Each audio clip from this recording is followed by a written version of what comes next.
Hey, welcome back. Dan Williams, Survive Outdoors. We're not in Illinois anymore. We are in Wyoming, the base of the Tetons. And as promised, if you looked at those pictures at the beginning of the video, that was in Colorado. Nice 6x6 bull elk. Some beautiful scenery, just amazing out west. We're going to talk about bear attacks and animal attacks out here in Wyoming. We're going to also show you some pictures towards the end of the video of an animal attack that is somewhat similar to what happens when a bear attacks a human being. And we're going to address behaviors of bears and how you can assess that and give you some idea of how to avoid that attack. So let's get after it.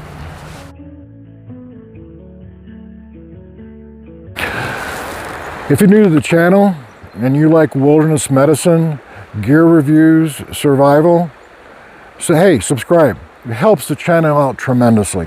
And you're going to get notified on every single video that comes up. We've got a lot of good stuff coming up down the road, so make sure you hit subscribe.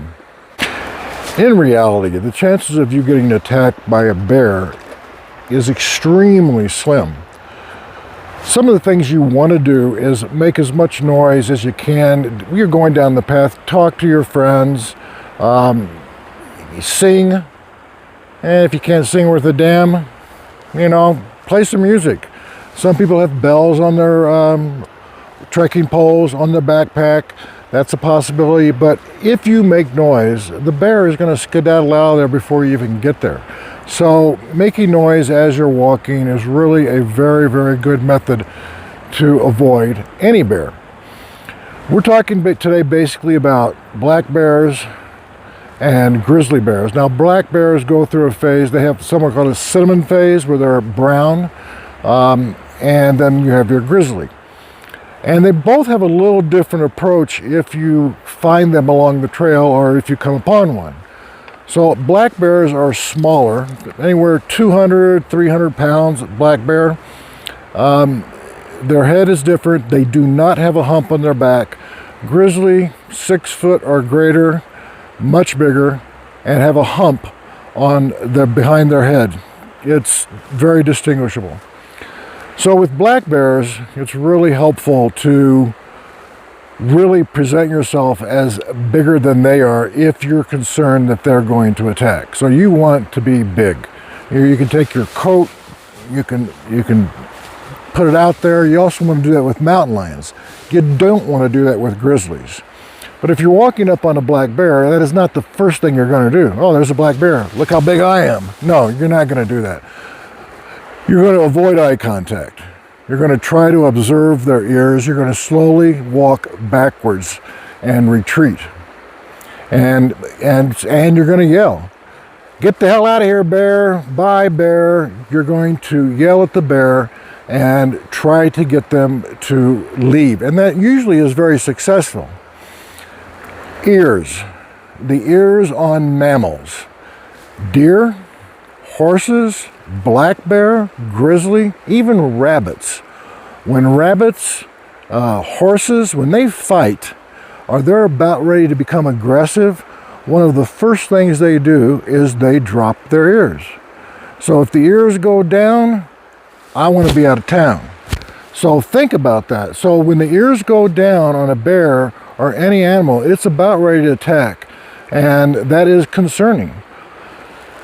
In the study of ethology, which is a study of animal behavior, some of individuals would really think that is kind of a protective mechanism too, because the ears are so important that what they do is they drop their ears down closer to their body to protect their ears when they do fight, so they're not ripped off.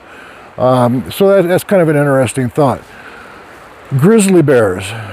So on grizzly bears, that's a whole nother species. What you're going to do with a grizzly is you're going to stand still, avoid eye contact, try to observe the ears if you can, and watch. A lot of times they're going to false charge, 5 yards, 10 yards. You can slowly back up. Do not run. Yes, I know. Easier said than done. But please remember, try not to run. My closest encounter with a black bear was about 15 feet. Really stupid on my part. I thought it was going to come out of the woods at a farther distance, and it did not. I had my hand on my bear spray, and I slowly started moving backwards. And lucky, that was fine. It turned out okay. So it's just come to my attention that we got a couple nice mule deer out here in the back in the creek. Really kind of pretty with the sun on them. So the Tetons. How do you hate the Tetons, right? So with grizzlies, you can slowly back away, but you really need to observe closely. And the same thing, they're going to yell, "Get out of here, bear, get out of here, bear, get the hell out of here, I don't want you, bear, go on about your business." If that bear or the black bear are going to be coming running at you, you're going to use your bear spray. Now, what's important about using bear spray is you need to know this goes about 30 feet, about 10 yards. You're going to wait till it's 10 yards? No.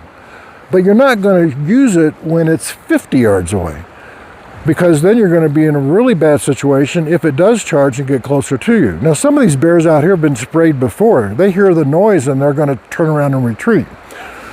And we're going to shoot this in a minute, but I want to explain to you, when you use bear spray, you do not aim at the face of this bear, because what happens is the spray, the cloud of mist that you're going to be spraying is going to rise, and it's going to be above the bear by the time the bear reaches the spray, unless it's right on top of you and that close.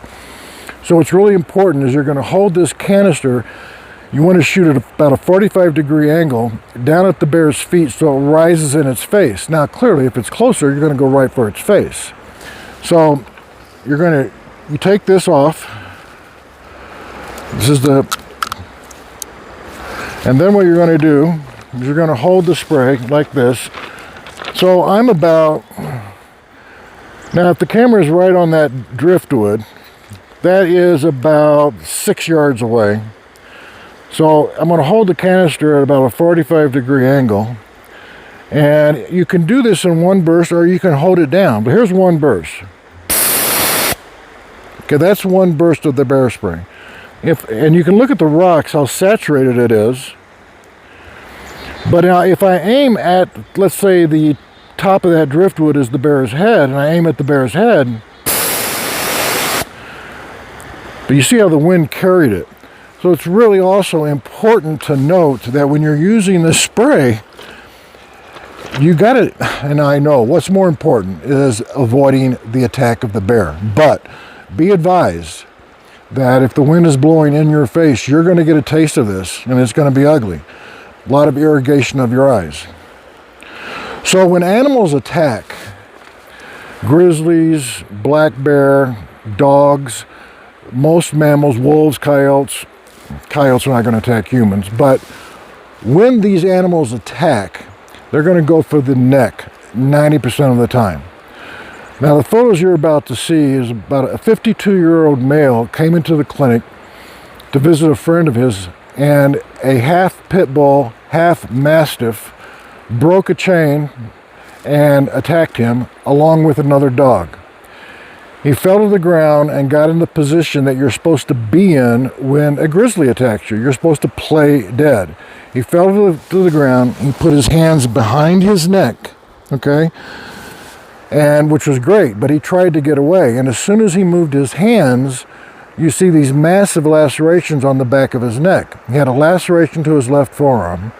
He had a laceration to each flank of his back, a laceration on both legs, one on top of the scalp.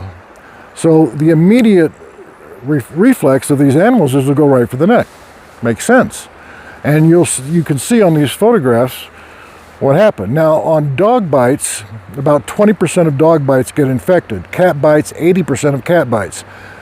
Bears, about 44% of bear bites get infected, almost 50%. Now, all for my medical personnel out there, they have gram-positive, gram-negative bacteria, and atypical. So they're going to get a bunch of antibiotics, and they need their tetanus updated. So if you're in the wild, and God forbid you get attacked by a bear, treatment, number one, irrigate, irrigate, irrigate. You really have to clean these wounds out. And when you think that you're done and you've irrigated enough, then you need to do it some more. So we'll run at least, 2-3 liters through dog bites. So really, really important to do that. Then you're going to bandage, and with bear attacks, there's so much force and those teeth are so large, you got to worry about joint involvement, tendon involvement, bone involvement. So if there is a massive wound, I want you guys to bandage it and I want you to splint it before you transport out. So that's really important. Irrigate, bandage, splint it, and get them transported back as soon as they can. That's really important. If they have some major wounds and you can't stop the bleeding with a pressure dressing, then in those situations you'll have to use a tourniquet. Okay, bear attacks, black bear, grizzly bears. In the future, we're going to talk about a bear saliva that actually helps and treats certain bacteria in humans. Pretty wild. All right, guys. I'm going to send you some more pictures here in the next video. And in the meantime, keep your eyes on the horizon. Stay safe. Avoid those bears. Take care.